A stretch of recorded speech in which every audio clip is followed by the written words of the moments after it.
Is in school. Channel 9's Raquel Asa found out some of those changes include informing parents immediately if a lockdown is a drill or happens to be the real thing.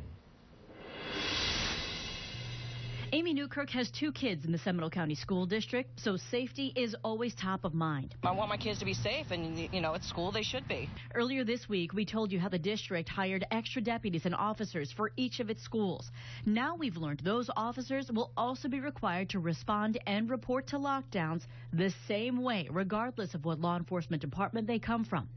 The uniform response is meant to bridge communication gaps, which we saw in the past. What's the school name? I'm sorry. I think it is Lake Mary High School. Lake Mary High School? Yes. Like this lockdown at Lake Mary High School a couple years ago when a fake threat was called into 911. We've even taken it up a step further. We now have a sworn officer, sheriff's captain, who is now in the role of director of school safety and security. And that allows us to have seamless transitioning and communication between the sheriff's department and all our law enforcement agencies. The communication will also be improved with parents. The district is requiring schools to schedule automated phone messages to parents the day of a lockdown drill. This way, parents are immediately notified right after a drill happens. We'll have our schools already pre-craft a message that will go out as soon as that drill is in the process of starting, so that parents know that if they get messages from their kids that this is just a drill and not to be panicked. Some of the changes are not as big. School resource officers will be required to regularly check that all classroom doors can only be opened from the inside. In a lockdown, classrooms are often the first place students are told to go to during an emergency.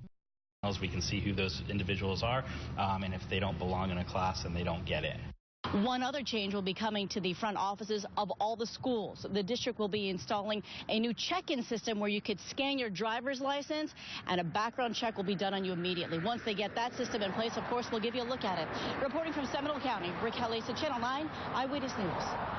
And soon, Seminole County schools could have an extra layer of security on campus. The school district is considering launching a panic button app for teachers that would alert emergency dispatchers. The app would also allow the phone to be used as a listening device so 911 dispatchers could find the caller even if they weren't able to speak. School officials are set to talk more about the app at a school board meeting next week. That's an incredible idea right there. It's an app. It's a good idea that you hope you don't have to use. Yeah, exactly. Well, a bear managed to make its way into the yard of a North Florida home, but didn't stop there. The homeowner decided to Facebook Live the incident so, well, the world could see.